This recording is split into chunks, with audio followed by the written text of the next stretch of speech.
Reduce adjective clause by encoding, মানে আপনি একটা সেন্টেন্স যেটাতে অলরেডি অ্যাডজেক্টিভ ক্লজ আছে সেটাকে এনকোড করার পর সেটাকে আরেকটু স্মার্ট করতে পারবেন।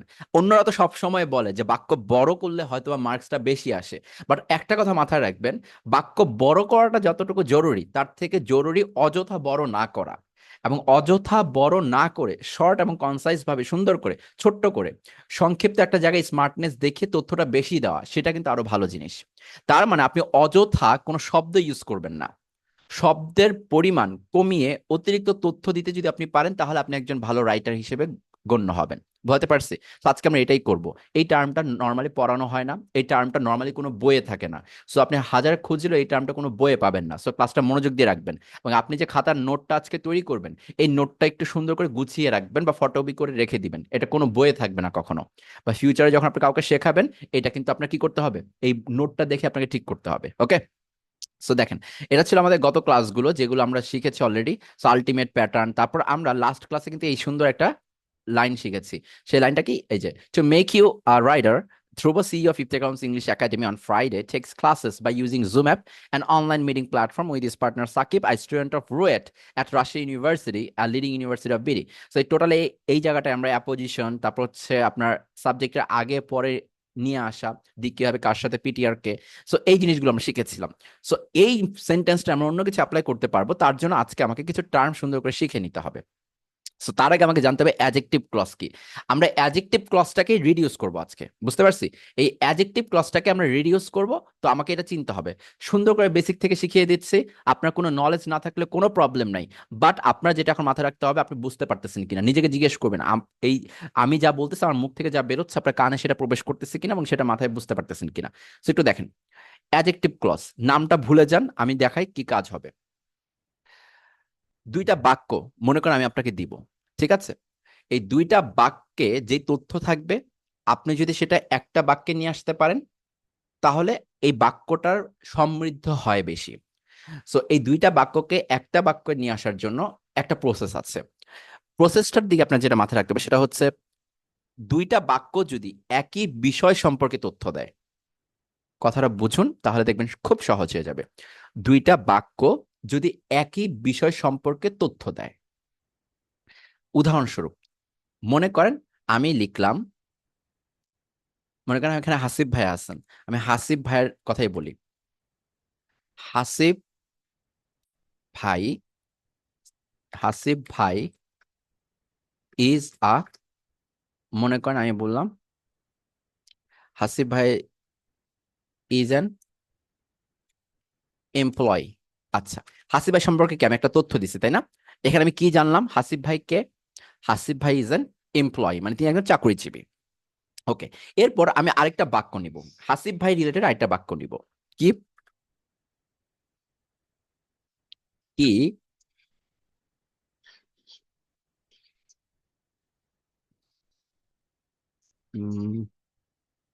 হি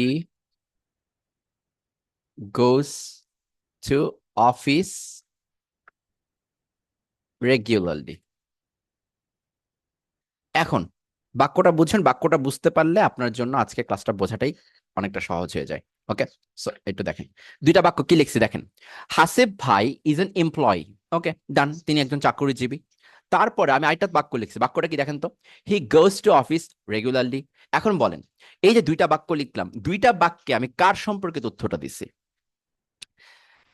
হাসিব ভাই সম্পর্কে, তাই না? তাহলে আমার এই হাসিব ভাই সম্পর্কে কয়টা তথ্য আছে এখানে? দুইটা তথ্য। একটা তথ্য হচ্ছে তিনি চাকুরিজীবী, আরেকটা তথ্য হচ্ছে কি তিনি অফিসে যায় রেগুলারলি। আমার কথা হচ্ছে একই মানুষ সম্পর্কে আমি দুইটা তথ্য দিচ্ছি। আমার কাজ হচ্ছে আমার একটা বাক্যে সুন্দর করে সেটা উপস্থাপন করে দেওয়া, আমার যেন বড় করা না লাগে, বেশি ফুল স্টপ দেওয়া যাবে না। মনে রাখবেন, আপনার রিটেন স্কিল তত ভালো হবে, তখনই ভালো হবে যখন আপনার ফুল স্টপের পরিমাণ কমবে। মানে কি জানেন, একটু পর পর ফুল স্টপ দিবেন না, যে অল্প অল্প করে বলে দিলাম, এই যে হাসিব ভাই নিজের employee, full stop. He goes to office regularly, full stop. এই কাজ করবেন না। যখন এই ফুল স্টপের পরিমাণ কমাবেন তখন দেখবেন আপনার রিটেন স্কিলের মানটা ভালো হবে, রিটেন স্কিলটা ভালো হবে। ঠিক আছে, এইবার সুন্দর করে দেখেন, হাসিব ভাই ইজ এন এমপ্লয়ি। ঠিক আছে, এই যে ইজ এন এমপ্লয়ি এই একটা তথ্য, হি গোস টু অফিস রেগুলারলি, এটা একটা তথ্য। বাট দুইটা তথ্যই আমি কার সম্পর্কে দিচ্ছি? হাসিব ভাই সম্পর্কে। মানে একটা জিনিস সম্পর্কে দুইটা তথ্য দুইটা ভিন্ন ভিন্ন সেন্টেন্সে আছে। আমার কাজ ওই একটা বিষয় সম্পর্কে দুইটা তথ্য দুইটা ভিন্ন ভিন্ন সেন্টেন্সে না নিয়ে একটা বিষয় সম্পর্কে দুইটা তথ্য একটা সেন্টেন্সে নিয়ে আসা। আমার পুরো কথাটা বুঝতে পারছি? এইটা করার জন্য আমাকে অ্যাডজেক্টিভ ক্লজটা হেল্প করবে। নিয়মটা কি? ব্যক্তির জন্য আমার কিছু প্রোনাউন মাথায় রাখতে হবে। যদি আমি কোনো ব্যক্তির দুইটা তথ্যকে একটা তথ্যে রূপান্তর করতে চাই, তাহলে ব্যক্তির পরেই আমি হু দিব। ব্যক্তির পরে আমি কি দিব? হু, যেটাকে রিলেটিভ প্রোনাউন বলে। ব্যক্তির পরে আমি কি দিব? হু দিব। ডান। জাস্ট যতটুকু শেখা লাগবে ততটুকু, সম্পূর্ণটা শিখতে হবে না। তার মানে আমি ব্যক্তির দুইটা তথ্যকে একটা সেন্টেন্সে নিয়ে আসার জন্য আমি কি ইউজ করব? ব্যক্তির পরে হু ইউজ করব। যদি কোনো টপিক বা বস্তু হয়, তাহলে সেটার জন্য আমি ইউজ করব উইচ। কি ইউজ করব? উইচ। কারণ কোনো বস্তু সম্পর্কে দুইটা তথ্য যদি আমি একটা বাক্যে নিয়ে আসতে চাই, তাহলে বস্তুটার পরে আমি হুইচ দিব। যেমন হাসিব ভাই লিখলাম, তাহলে হাসিব ভাই লিখার পর আমি কি দিব? হু দিব না হুইচ দিব? আমি হাসিব ভাই লিখার পর হুইচ না দিয়ে হু দিতে হবে, কারণ হুইচটা হচ্ছে বস্তুর জন্য, হাসিব ভাই বস্তু না। আরেকটা টার্ম আছে, সেটা হচ্ছে দ্যাট। এই দ্যাটটা আপনি ব্যক্তির ক্ষেত্রেও দিতে পারবেন, আপনি বস্তুর ক্ষেত্রেও দিতে পারবেন। তাহলে হুটা হবে শুধুমাত্র আমার ব্যক্তির ক্ষেত্রে, উইচটা হবে আমার শুধুমাত্র বস্তুর ক্ষেত্রে, আর দ্যাটটা হবে ব্যক্তি বস্তু উভয় ক্ষেত্রে। এই তিনটার কথা মনে থাকবে? আচ্ছা, এখন আপনাকে যদি বলা হয় যে বস্তুর ক্ষেত্রে উইচ দিবেন নাকি দ্যাট দিবেন, আপনার কি উত্তর হবে? দেখেন কত ডিপলি আমি আপনাকে শেখাবো। বস্তুর ক্ষেত্রে আপনি উইচ দিবেন না দ্যাট দিবেন, আপনার চয়েস কোনটা হবে? ওকে, একজন দ্যাট বলছেন, অরিজিৎ ভাই বলছেন হুইচ, আফিফা আলম বলছেন হুইচ, ওকে, সুমি আপু বলছে হুইচ, ওকে, শাহানাজ আপু বলতেছেন হুইচ, ওকে, সবাই হুইচ বলতেছে, দ্যাট বলতেছে, আবার চম্পা আপু দ্যাট বলতেছে, ওকে, নসীন আপু হুইচ বলতেছে। আমার কথা হচ্ছে, এই যে হুইচ বা দ্যাট সিদ্ধান্ত নিচ্ছেন, সিদ্ধান্ত নেওয়ার কারণটা বলতে পারবেন কেউ, যে কেন আমি এটা নিচ্ছি? আপনার কাছে কোনো কারণ আছে যে আপনি হুইচটা নিছেন বা দ্যাটটা নিছেন? Any reason for that? নাই। তার মানে আমার চয়েস হয়েছে, মানে আমার পছন্দ হয়েছে যে আমি এটা নিলে ভালো লাগবে। বাট কখনো কি একবার প্রশ্ন ওঠে নাই, হু বা হুইচ দিলেই যদি হয়ে যায়, কেন আমাকে দ্যাট শব্দটা এক্সট্রা দিতে হচ্ছে? দ্যাটটা কেন আমাকে বারবার আনতে হচ্ছে? একবার কি প্রশ্ন করছেন যে অযথা কেন দ্যাট আনা হয়েছে? দ্যাট আনা কি কোনো কারণ নাই? এই যে প্রশ্ন করাটা, তাহলে আপনি ভালো রাইটার হতে পারবেন। মনে রাখবেন, দ্যাট সব ক্ষেত্রে বসানো যায়, বাট এই দ্যাট বসানোর আলাদা রিজন আছে। এটা আমি একটু পরে শেখাচ্ছি, দেখেন সুন্দর করে শিখে ফেলবেন। প্রথম এখন থেকে 10টা মিনিট যা বলবো তা শিখবেন, তারপরে 20 মিনিট আপনার পুরো প্রসেস কমপ্লিট হয়ে যাবে। তাহলে হু বসাবো কার ক্ষেত্রে? ব্যক্তির ক্ষেত্রে। হুইচ বসাবো কার ক্ষেত্রে? বস্তুর ক্ষেত্রে। আর এই হু বা হুইচ ব্যক্তি বা বস্তুর পরেই বসাতে হবে, অন্য কোনো কিছুর পরে বসাতে পারবেন না। আর দ্যাট, এটা ব্যক্তি বস্তু উভয় ক্ষেত্রেই বসাতে পারবেন। বাট আমি আপনাকে বোঝাবো কখন দ্যাট ব্যবহার করবেন, কখন হুইচ ব্যবহার করবেন, এগুলো আমি ভালো করে শোনাবো। তো একটু ভালো করে ফোকাস রাখেন। এখন আমি কি বললাম? উপরে দিলাম হাসিব ভাই। হাসিব ভাই কি ব্যক্তি না বস্তু? হাসিব ভাই ব্যক্তি। আচ্ছা, তাহলে হাসিব ভাই যদি ব্যক্তি হয়ে থাকে, তাহলে আমি এখান থেকে কোনটা চুজ করব? হুকে চুজ করব। এখন আমি কার পরে বসাবো বলছি আমার কথাটা? ব্যক্তির পরে বসাবো। তাহলে হাসিব ভাইয়ের পরে আমি হুটা বসাবো। তাহলে কি হলো বলেন তো? হাসিব ভাই হু ইজ অ্যান এমপ্লয়ি, ফুল স্টপটা আর থাকবে না। আর একবার যেহেতু হাসিব ভাইকে উল্লেখ করে ফেলছে, আবার কি হি উল্লেখ করা দরকার আছে আমার? না। তাহলে হিটাকে জাস্ট বাদ দিয়ে দিতে হবে, এইটুকুই। হাসিব ভাই who is an employee, Hasib ভাই who is an employee goes to office regularly. Hasib ভাই who is an employee goes to office regularly. এই টার্মটাকে বুঝতে পারছেন কিভাবে ক্রিয়েট করছি আমি? হাসিব, দেখেন কত এখন বাক্যটা কত সুন্দর হয়ে গেছে। হাসিব ভাই who is an employee goes to office regularly. তাহলে দেখেন কোনটা শুনতে আপনার ভালো লাগবে? হাসিব ভাই is an employee and he goes to office regularly, নাকি হাসিব ভাই who is an employee goes to office regularly? Definitely এই ক্লসটা আপনার কাছে ভালো লাগবে। কিন্তু আমার কথা হচ্ছে, আজকে আমি আপনাকে এই ক্লস ব্যবহার করতে দিব না। আমার কথা হচ্ছে আপনি এর চাইতে স্মার্টটা ব্যবহার করতে হবে। ওই যে বললাম, আপনার লেভেলটা আমি হাই স্ট্যান্ডার্ডে নিব আজকে ক্লাসে। সো দেখেন এটাতেই কিন্তু আপনার আচ্ছা, সৃষ্টি আপু বলতেছে যে পরের হি হলো না কেন? কারণ আপনি একজনে তথ্য দিচ্ছেন, আপনাকে দুইবার উল্লেখ করা দরকার আছে? এটা তো একটা বাক্য। এখন কি আর দুইটা বাক্য সৃষ্টি আপু? এখন কয়টা বাক্য হয়ে গেছে? একটা বাক্য। একটা বাক্যে একই মানুষের নাম দুইবার বলা দরকার আছে? হি মানে কাকে বোঝাচ্ছে আমরা? হাসিব ভাইকে। এখন আপনি বলেন, আপনাকে আমি হি দিলাম না, আপনার কি বাক্য বুঝতে কোনো প্রবলেম হয়েছে যেটা হাসিব ভাইকে নিয়ে বলা হয়েছে? হাসিব ভাই যে কিনা এমপ্লয়ি, সেই তো অফিসে রেগুলার যায়, তাই না? So that's it. এই জন্য এমপ্লয়ের পর এন্ড হবে কিনা? কেন এন্ড হবে? কিচ্ছু হবে না, জাস্ট আমার এইটুকু তথ্য হয়ে যাবে। হুটা দিয়ে জাস্ট এটুকু বলা, ফুল স্টপ উঠে যাবে। ফুল স্টপ উঠে যাবে। জিনিসটাকে বুঝতে পারছি? ওকে।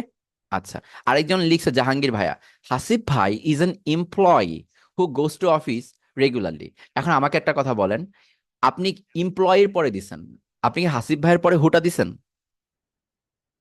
জাহাঙ্গীর ভাইয়া, কি মনে হয় আমি কি বলছি? ব্যক্তিটার পরে দেওয়ার কথা বলছি না? এটা জাহাঙ্গীর ভাই খেয়াল করে দেখেন তো, আপনি যে হুটা দিচ্ছেন এটা কি ব্যক্তির পরে হয়েছে কিনা? জাহাঙ্গীর ভাই ক্লিয়ার হয়েছেন ব্যাপারটা? ওকে, ঠিক আছে, ডান। এবার আসেন পরের টপিকে। আমাকে এখন বাইরের কোনো প্রশ্ন করেন না, ক্লাস কি শেষ হয়েছে? ক্লাসটা শেষ হোক, দেখেন আপনার এক্সট্রা প্রশ্ন হয় কিনা। আমি যেটা বোঝাচ্ছি এটা বুঝতে পারছেন কিনা আপনারা, এইটা কনফার্ম করেন। তারপর আপনার অ্যাডিশনাল কোশ্চেন উত্তর দিবে, এটা হবে কিনা ওইটা হবে কিনা। যেটা বোঝাই সেটাকে বোঝেন। ঠিক আছে, আপাতত স্মার্ট হওয়ার দরকার নেই। আপাতত একটু ছোট বাচ্চা থেকে যেটা শেখাচ্ছে সেটা শেখেন। তাহলে এইটা গেল আমার ক্লজ তৈরি করা। ক্লজ কিভাবে কিভাবে তৈরি করলাম? দুইটা জায়গায় যদি একই তথ্য থাকে একই বিষয় সম্পর্কে, তাহলে ওইটাকে একটা সেন্টেন্সে নিয়ে আসা। আচ্ছা, মনে করেন আমি আরেকটা সেন্টেন্স আপনাকে লিখে দেখাচ্ছি, তারপর আমি এক্সাম্পল দেখিয়ে তারপর আমরা মেইন এনকোডিং সিস্টেমটায় চলে যাব। এবার আমি দিলাম, মনে করেন আমরা সবাই এখানে যারা উপস্থিত আছি, উই, আমরা সবাই উপস্থিত আছি, উই, মনে করেন উই ওয়াচড, আমরা সবাই মিলে গতকালকে একটা মুভি দেখছি। We watched a movie. Okay, সবাই মিলে আমরা মুভি দেখছি গতকালকে। So we watched a movie, full stop. এখন the movie was very interesting. বলেন তো এখানে কোন বিষয়টা সম্পর্কে দুইটা তথ্য দেওয়া আছে? মানে এখানে কোন বিষয় যেখানে দুই জায়গাতেই আছে এবং ওই একটা বিষয় সম্পর্কে আমরা দুইটা তথ্য দিছি, বিষয়টা কি এখানে বলেন তো? এই তো, এবার কি আর উই আছে? মানে এখানে কি কোনো ব্যক্তির কথা আমি দুইবার দিছি? না। কার কথা দুইবার দিছি? বস্তুর কথা না? তাহলে আমি কি হু নিব না হুইচ নিব? আপনার কি মনে হয়? হুইচ। ডান। আচ্ছা, তাহলে চলেন আবার এটাকে, এখন আমার কথা কি, আমাকে এখন একটা বাক্যে রূপান্তর করতে হবে। উই এর পরে কি আমি আর হু দেওয়ার চেষ্টা করব? না। আমি দিব হচ্ছে কার পরে? উইচ। বস্তুটা পরে। বস্তুটা কি এখানে? মুভি। তাহলে উই ওয়াচড আ মুভি, এটার পরে কি লিখবো? হুইচ। এখন আবার কি মুভি লেখা দরকার আছে এখানে? দা মুভি, তা মুভিটা কেটে দিব, আবার কেটে দিছি, আর ফুল স্টপ বাদ। এখন বলেন কি হয়েছে? We watched a movie which was very interesting. ধরতে পারছি কথাটা কিভাবে ক্রিয়েট হয়েছে? ডান। দ্বিতীয় পার্টটা বুঝতে পারলাম। নেক্সট স্টেপটা নেই আমরা তাহলে। তার প্রথম পার্টে আমি ব্যক্তি দিয়ে দেখালাম, দ্বিতীয় পার্টে বস্তু দিয়ে দেখালাম। এইভাবে কিন্তু আমরা কখনো সেন্টেন্সটা ক্রিয়েট করি নাই, আমরা কিন্তু আন্দাজে ক্রিয়েট করি, তাই না? হুইচ হুইচ সব ব্যবহার দেখি। বাট এইভাবে চিন্তা করে কখনো বাক্য তৈরি করেন নাই আপনি, যার কারণে আপনি কখনো এই টার্মটা দেখলেও বইয়ের মধ্যে পান, সব জায়গায় পান, নিজে লেখার সময় অনেক ঝামেলা করেন, নিজে অনেক শর্ট করে লেখেন, বিকজ আপনি এইভাবে কখনো মেক করা শিখতেছেন না। তো এখন একটু বোঝেন, we watched a movie which was very interesting. এখন কথা হচ্ছে, আমি চাইলে এখানে কি দিতে পারি? দ্যাট দিতে পারি। But wait a minute, that আপাতত দিবেন না, উইচ দিবেন। এবার আমি একটা কথা বলি, মনে রাখেন, খাতার মধ্যে পারলে লিখে রাখেন, যত লিখবেন তত ভালো। এক কথা বলে দিব, সারা জীবন মনে রাখবেন। দ্যাট তখনই লিখবেন, আবারও বলতেছি, দ্যাট আপনি তখনই লিখবেন যখন মনে হবে ইনফরমেশনটা গুরুত্বপূর্ণ। লাইনটা মাথায় ঢুকছে আপনার? এই বাক্যে ওই বস্তুটা সম্পর্কে ইনফরমেশন অনেক গুরুত্বপূর্ণ, নাহলে বস্তুটা সম্পর্কে আমি ক্লিয়ার হইতে পারবো না, তখন দ্যাট ইউজ করবেন। মাথায় থাকবে কথাটা? তার মানে দ্যাট দিয়ে যখন আপনি লেখা পাবেন, তাহলে বুঝবেন ওই তথ্যটা আসলে গুরুত্বপূর্ণ। ওই তথ্যটা না দিলে আমার বস্তুটা সম্পর্কে জানতে অসুবিধা হতো, ব্যক্তি সম্পর্কে জানতে অসুবিধা হতো। ঠিক আছে, এটা হুইচ আর দ্যাটের মধ্যে বলতেছি, আর ওইটার ক্ষেত্রে আপনি যেটা ইচ্ছা দিতে পারেন, বাট হুইচ আর দ্যাটের মধ্যে এইটা সব থেকে বেশি পার্থক্য ক্রিয়েট করে। যেমন we watched a movie which was very interesting, আমি উই ওয়াচড মুভি দিলেই হতো। বাট আমি যদি আমার বন্ধুকে বলতাম, বন্ধুকে জানাতে চাই এটা বেশি ইন্টারেস্টিং ছিল, আমার কাছে এখন গুরুত্বপূর্ণ মনে হচ্ছে, তখন দ্যাট দিব। তার মানে আপনি যখন একটা জায়গায় লিখতেছেন, আপনার লিখা দেখে বুঝবো যে আপনি এই তথ্যটাকে গুরুত্বপূর্ণ মনে করতেছেন নাকি করতেছেন না। কখনো কি এভাবে চিন্তা করছেন যে রাইটার তার লেখা দ্বারা বোঝাবে কখন কোনটা গুরুত্বপূর্ণ? আপনার কি মনে হয় রাইটার কি লিখবে যে we watched a movie which was very interesting? মনে রাখবে এই হুইচ ওয়াজ ভেরি ইন্টারেস্টিংটা কিন্তু গুরুত্বপূর্ণ। এটাকে আলাদা করে লেখার কোনো স্কোপ আছে রাইটারের? নাই। কিন্তু রাইটার তার লেখার মাধ্যমে, কমার মাধ্যমে বা এই উইচ বা দ্যাট ব্যবহার করার মাধ্যমে বোঝাবে যে এইটা গুরুত্বপূর্ণ। যেমন দেখেন, we watched a movie which was very interesting, তার মানে আপনি কি বুঝলেন? উই ওয়াচড আ মুভি এটা হচ্ছে main factor, which was very interesting এটা বাক্যে না থাকলেও চলবে। বলতে পারছি? বাট আমি যদি আজকে এই জায়গায় উইচ না দিয়ে অ্যাজ এ রাইটার আমি দ্যাট দেই, তাহলে মনে রাখবেন এই আমার যদি কোনো গল্প থাকে, আমার যদি কোনো ডকুমেন্টসের রিপোর্ট এখানে থাকে, আমি যদি 10 লাইন লিখি, তাহলে মনে রাখবেন এই দ্যাট ওয়াজ লেখার কারণে মনে রাখতে হবে যে আমার নিচের লাইনগুলোতে এই তথ্যটার খুবই গুরুত্ব আছে, তাই দ্যাট দিয়ে লিখছি। তাই এই তথ্যটা একটু মাথায় রাখবেন। আমি জিনিসটা বলতে পারছি? উইচ দিলে একটা মেসেজ দিব আপনার জন্য, দ্যাট এটাও আমি একটা মেসেজ দিব আপনার জন্য। বলতে পারছি? যদি হুইচ দিয়ে বলি তাহলে আপনি এই তথ্যটা মাথায় আপাতত না রাখলেও চলবে, আমি জাস্ট এক্সট্রা একটা তথ্য দিলাম, আমার ভালো লাগছে তাই। আর যদি দ্যাট দিয়ে বলি, প্রিপেয়ার থাকেন, নেক্সট ডে এই ইনফরমেশনটা আবার কাজে লাগতে পারে। মাথায় ঢুকছে এখন কথা? নর্মালি প্রবলেমটা হচ্ছে আমরা গ্রামার যখন শিখি একটা একটা বাক্য করে শিখি, বাট কখনো জানি না একটা প্যারাগ্রাফে এটা কিভাবে প্রতিষ্ঠিত হয়। আপনি কখনো একটা বাক্য লিখতে পারবেন না, আপনি এসে লিখেন, প্যারাগ্রাফ লিখেন, কখনো একটা বাক্য লিখেন, লিখেন না। তার মানে নিচের বাক্যগুলোর সাথে একটা রাইটারের কানেকশন করতে হয়, যার কারণে আপনার লিখার মান ভালো করতে হবে। তাহলে এই কথাটা বুঝতে পারছি, দ্যাট আর উইচের। আর এই দ্যাট আপনি ব্যক্তির ক্ষেত্রে ব্যবহার করতে পারবেন, কোনো প্রবলেম নাই। বুঝতে পারছি? ব্যক্তি বস্তু উভয়ের ক্ষেত্রে এটা করবেন। ওকে, ডান। আর এই ব্যক্তির ক্ষেত্রে নর্মালি হু হয়ে থাকে, দ্যাট যখনই ইউজ করবেন যখন অনেক বেশি গুরুত্বপূর্ণ মনে হবে। বুঝতে পারছি? নর্মালি একটা কথা মাথায় রাখবেন, যখন গুরুত্বপূর্ণ বোঝাচ্ছেন, গুরুত্বপূর্ণ বোঝানোর উপায় দুই ধরনের, একটা হচ্ছে কমা দিয়ে, আরেকটা হচ্ছে দ্যাট দিয়ে। আপনি যদি এরকম লাস্টে দেন তাহলে কি আর কমা দেওয়ার কোনো দরকার আছে? নাই।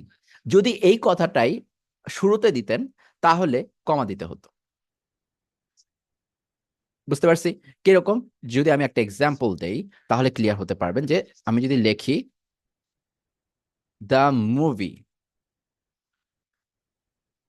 ওয়াজ রিলিজড ইয়েস্টারডে, ডান। একটা বাক্য দিলাম। এরপরে দিলাম ইট ওয়াজ ভেরি থ্রিলিং, ডান। কি দিলাম? The movie was released yesterday, it was very thrilling. এইবার মনে করেন আমি দিতে চাচ্ছি, এবার কি দ্যাট দিব না উইচ দিব? আপনার ইচ্ছা, রাইট? হু তো দিব না, এটা কনফার্ম। আচ্ছা, এখন আমার কাছে মনে হচ্ছে এটা গুরুত্বপূর্ণ, তাহলে গুরুত্বপূর্ণ দিলাম। তাহলে কি দেবো? The movie that was released yesterday, full stop হয়ে যাবে, গায়েব। এখন তার একটা বাক্য, ইটও গায়েব হয়ে যাবে, কারণ মুভি সম্পর্কেই বলা হচ্ছে। সো এবার একটু বাক্যটাকে দেখেন, the movie that was released yesterday was very thrilling. এবার দ্যাট দ্বারা আমি কি বুঝাইলাম? গুরুত্বপূর্ণ নাকি অগুরুত্বপূর্ণ? আপনার কি মনে হয়? গুরুত্বপূর্ণ, রাইট? এক্স্যাক্টলি, গুরুত্বপূর্ণ। যেহেতু গুরুত্বপূর্ণ, আমার কাছে আরেকটা অপশন আছে, কি জানেন? কমা দিয়ে দেওয়া। ক্লিয়ার? ডান। কমাতে রাখা মানে বলা একটু থামো, এই জায়গাটা একটু ভালো করে পড়ো, একটু পজ দাও। কমা মানে কি? একটু পজ দেওয়া, রাইট? একটু থামা, একটু থামো। দ্য মুভি এটা কিন্তু গতকালকে রিলিজ করা হয়েছে, এটা তোমার জানা উচিত। That was release yesterday. থামছো, তুমি পড়ছো, এবার বাকি তথ্যটা পড়ো। Was very thrilling. আসলে আমার তথ্যটা হচ্ছে the movie was very thrilling, but আমি জানাতে চাচ্ছি এই মুভিটা আসলে গতকালকে রিলিজ হয়েছে। You should know that. মাথায় ঢুকছে? রিটেন ইংলিশটা ঢুকতেছে আপনার? না রে গলিব ভাইয়া, এটা অ্যাপোজিশন না। অ্যাপোজিশনে টু বি ভার্ব লাগে, এখানে কি টু বি ভার্ব আনছি আমি? আপাতত অ্যাপোজিশন এখানে দেওয়ার কোনো দরকার নেই। ওকে, আপাতত এটাকে অ্যাডজেক্টিভ বলা হয়। এটা রিডিউস অ্যাডজেক্টিভ ক্লজ নিয়ে আমরা কাজ করতেছি। ওকে, আচ্ছা। অ্যাপোজিশনে একটা পরিচয় আসে, ওই পরিচয়টা দিতে হয়। ওকে, যে who is a doctor, who is student of R U, এরকম। ঠিক আছে? ইয়েস্টারডে এর পরে কমা কেন? ওই যে আপনার আগে পরে কমা দিতে হবে। আপনি কি একটার পরে কমা দিবেন? এই টোটালটাই তো একটা আলাদা অংশ। দ্যাট ওয়াজ রিলিজড ইয়েস্টারডে, আপনার মেইন ভার্ব বাক্য তো হচ্ছে the movie was very thrilling, এইটা একটা হয়। কিন্তু এই অংশটা তো একটা আলাদা অংশ, বুঝতে পারছেন? এই জন্য এটা আগে পরে কমা, একটা জিনিস শেষ হওয়ার পরে কমা দেওয়া হয়েছে। ওকে, জিনিসটাকে বুঝতে পারছি? আমার এই তথ্যটাই তো আমার একটা আলাদা তথ্য। আপনার কি মনে হয় that was released yesterday was very thrilling এটা পুরো কি একটা বাক্য, নাকি এটা আলাদা একটা জিনিস? দ্যাট ওয়াজ রিলিজড ইয়েস্টারডে এইটা আলাদা একটা জিনিস, এটাকে আলাদা করছেন আপনি, তথ্যটাকে আলাদা করছেন। কমা না দিলেও হবে, কোনো প্রবলেম নাই, বাট কি বলছি, জীবনে ক্ষমা দিলে সুন্দর আর বাক্যে কমা দিলে সুন্দর। সো এটা একটু মাথায় রাখবেন। সো আমরা কি স্কিপ করতে পারি, পরেরটা যেতে পারি?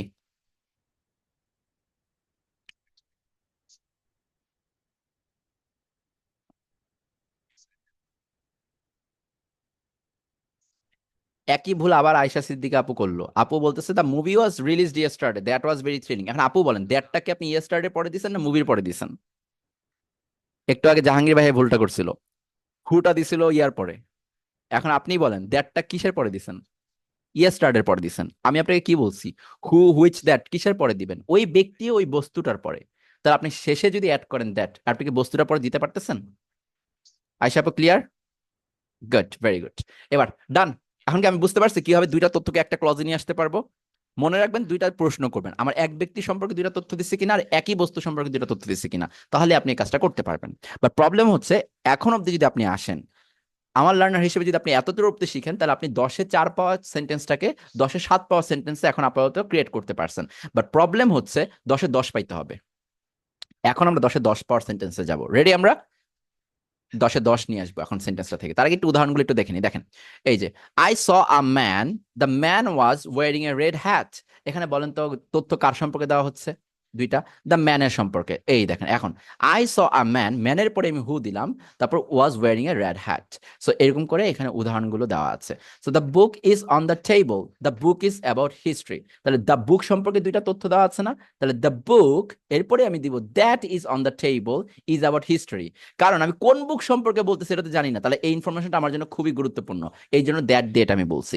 এখন যদি আমি সুন্দর করতে চাই বাক্যটাকে, একটা কমা দিতে পারবো, আবার এর আগে একটা কমা দিতে পারবো। ইটস আপ টু ইউ, আপনি কতটুকু গুরুত্ব দিতে চাচ্ছেন। ঠিক আছে, আপনার গুরুত্বের উপর ডিপেন্ড করবে আপনি কমা দিচ্ছেন কি দিচ্ছেন না। ওই যে বললাম, you are a writer, you know what to do, আপনার মুড যেটা বলে। ঠিক আছে, আপনার মুড আমি বুঝে যাবো আপনার লিখা দেখে, আপনি গুরুত্ব দিচ্ছেন কি আদৌ দিচ্ছেন না। দেখেন কত সুন্দর লাগবে। এইভাবে রিটেন শিখেন, দেখবেন যে খুব সুন্দর লিখা লিখতে পারবেন। এই যে the house is very old, the house is made of stone. তার হাউস নিয়ে দুইটা কথা বলছি, একসাথে নিয়ে আসি। হাউস, হাউসের পরে আমি দ্যাটটা দিব। The house that is very old, তার মানে আমি বোঝালাম এটা আমার জন্য খুবই গুরুত্বপূর্ণ। So you should read it very carefully. So is made of stone, এভাবে সুন্দর করে আপনি প্রত্যেকটা জিনিস লিখতে পারবেন। The dog is friendly, the dog lives next door. The dog that lives next door, তার মানে এটাকে আমি নির্দিষ্ট করে দিচ্ছি, এটা গুরুত্বপূর্ণ তথ্যটা, নাহলে বুঝবো না কোন কুকুরটা। তাহলে এটা হয়ে গেছে এরকম। ঠিক আছে, এইগুলো হচ্ছে এক্সাম্পল। ওকে, আচ্ছা, এক্সাম্পল গুলো ক্লিয়ার না? মানে কি বোঝাচ্ছেন সুমাইয়া আপু? মানে দেখতে পারতেছেন না নাকি বুঝতে পারতেছেন না? মানে কিভাবে হচ্ছে, কোনটা? সুমাইয়া আপুরটা, সুমাইয়া আপুর রিপ্লাইটা একটু শুনি। সুমাইয়া আপুকে বুঝায় পরে পরেরটাই যাই। কোনটা? কুইক কুইক কুইক সুমাইয়া আপু, কুইক কুইক, আপনার জন্য আটকে আছে আমি। এই যে মাহফুজ ভাই বলতেছে যে কোশ্চেন ছিল, এই কোশ্চেন ছিল এটা বললে চলবে না, কোশ্চেনটা করে ফেলতে হবে। কারণ আপনার কোশ্চেন ছিল এটা, যদি আমি দেখতে পারি আপনার কোশ্চেনটাও দেখতে পারবো, তাহলে টাইমটা বাঁচবে। আহ, আচ্ছা আচ্ছা, ছোট দেখা যাচ্ছে। আপনি কি জানেন জুম অ্যাপে স্ক্রিন জুম করা যায়? ওইটা করলেও তো আপনার হয়ে যায়। আচ্ছা দেখেন, এখন দেখা যাচ্ছে কিনা দেখেন। দেখা যাচ্ছে? ওকে, এখন দেখা যাচ্ছে তো। আচ্ছা এবার দেখেন। আর আরো কিছু করতে চাইলে আমি আর কি করবো? এই যে ছোট করলে আমার এরকম বারবার স্ক্রল করা লাগে, একসাথে পুরো বাক্যটা দেখা যায় না, বুঝতে পারছেন? ডান, বোল্ড করে দিই। আচ্ছা, লাস্ট একটা এক্সাম্পল দেখাই, দেখেন। The restaurant is expensive, the restaurant is expensive, the restaurant serves Italian food. তাহলে দেখেন, দ্য রেস্টুরেন্ট এটা খুবই ব্যয়বহুল, এক্সপেন্সিভ, আবার এইটাই ইতালিয়ান ফুড সার্ভ করে থাকে। দুইটা তথ্য না? একটা এক্সপেন্সিভ, একটা ইতালিয়ান ফুড। তাহলে দ্য রেস্টুরেন্ট, এটার পর আমি দ্যাট দিলাম, তারপরে কি দিলাম? দ্যাট, তারপর serves Italian food is expensive. দুইটা তথ্যকে এভাবে নিছেন। আবার উল্টা নিতে পারেন, the restaurant which is expensive serves Italian food. এভাবে রিপ্লেস করে আপনি ইচ্ছা মতো উইট করতে পারবেন। ঠিক আছে? আচ্ছা, লাস্ট কথা কি, সামারি করে আমি একটা জিনিস দিচ্ছি। এটার পর আমি আর এই টপিকে থাকবো না, কারণ আমার এই টপিকে আপনার লেখা শেখানোর কোনো ইচ্ছা আজকে আমার নাই। আমার এইটাকেই অ্যাডভান্স করে লেখা শেখানোর ইচ্ছা আমার আজকে, বুঝতে পারছি? সো ওইটার জন্য আপনাকে থাকতে হবে। ওকে, মূল কথা আমার, প্রথম কথা হচ্ছে, দুইটা আলাদা আলাদা বাক্যে একই বিষয় সম্পর্কে তথ্য দেওয়া থেকে আমাকে বিরত থাকতে হবে, if I want to be a great writer. আমি যদি একজন ভালো রাইটার হতে চাই, আমাকে একই বিষয় সম্পর্কে দুইটা আলাদা আলাদা সেন্টেন্সে উত্তর দেওয়া থেকে বিরত থাকতে হবে। তার জন্য আমার উপায় কি? একসাথে একটা ক্লজে নিয়ে আসে, একই বাক্যে ক্লজ তৈরি করে দেওয়া। তো ক্লজ তৈরি করার জন্য আমার রিলেটিভ প্রোনাউন লাগবে। 3টা প্রোনাউন শিখাইছি, কি কি? হু, উইচ, দ্যাট। ব্যক্তির সম্পর্কে যদি 2টা তথ্য থাকে 2টা আলাদা বাক্যে, ওই ব্যক্তির পরে হু দিয়ে একটা তথ্য লিখবেন আর আরেকটা তথ্যকে তো অ্যাড করেই দিতে পারবেন। বস্তুর ক্ষেত্রে যদি তথ্যটা অ্যাড করতে চান, উইচ দিয়ে দিবেন, ঠিক বস্তুটার পরে অন্য কোনো কিছুর পরে উইচ দিবেন না, ঠিক বস্তুটার পরে উইচটা দিয়ে একটা তথ্য দিবেন, তারপর আরেকটা তথ্য আনবেন। Number 3, that. যদি মনে হয় ইনফরমেশনটা অনেক গুরুত্বপূর্ণ, তাহলে দ্যাট দিয়ে সেটা লিখবেন। দ্যাট যুক্ত কথাটা যদি প্রথমেই এসে পড়ে, যেমন আমি বলছিলাম, এই দেখেন, we watched a movie that was very interesting, এটা লাস্টে আসছে।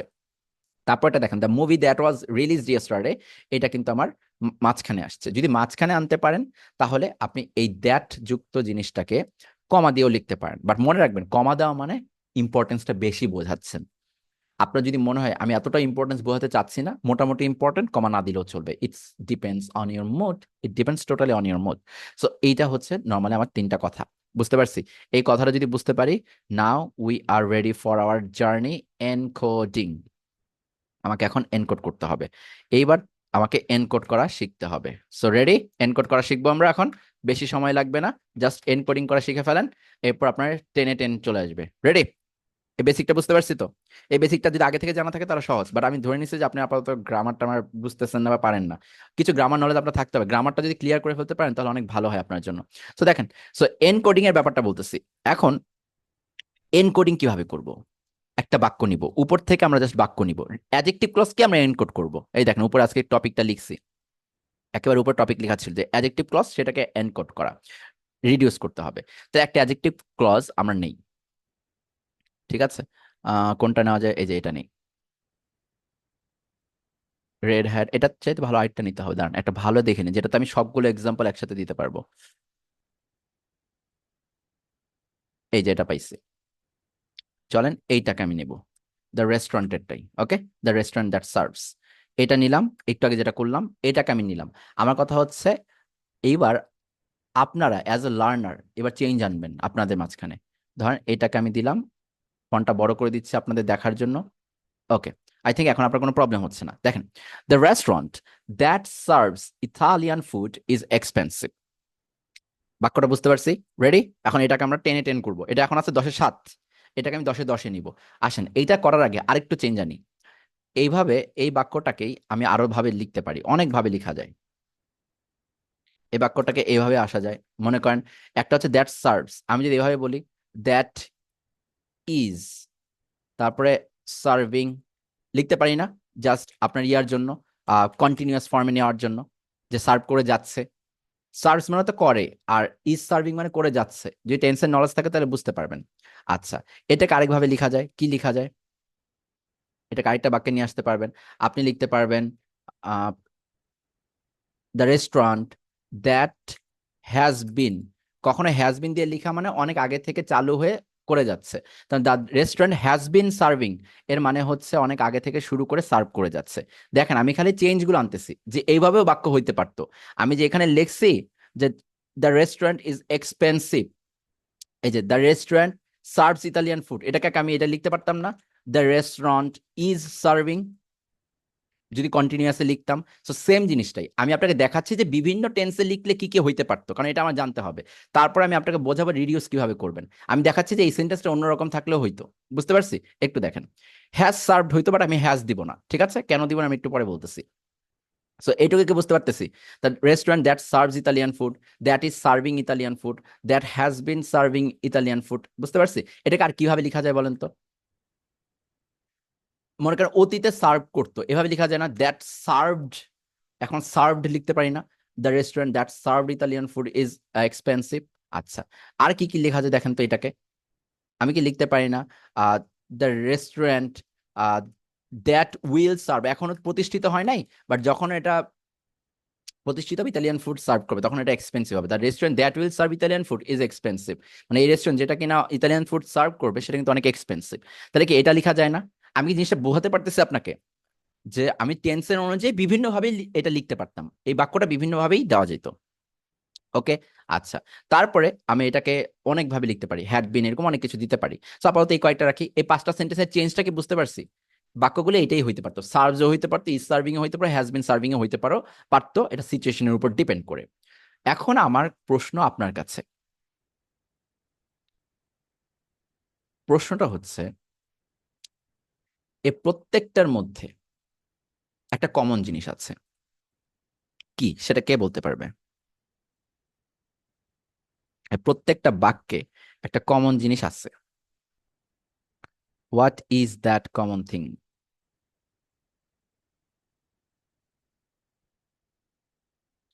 এ প্রত্যেকটা বাক্যে একটা কমন জিনিস আছে।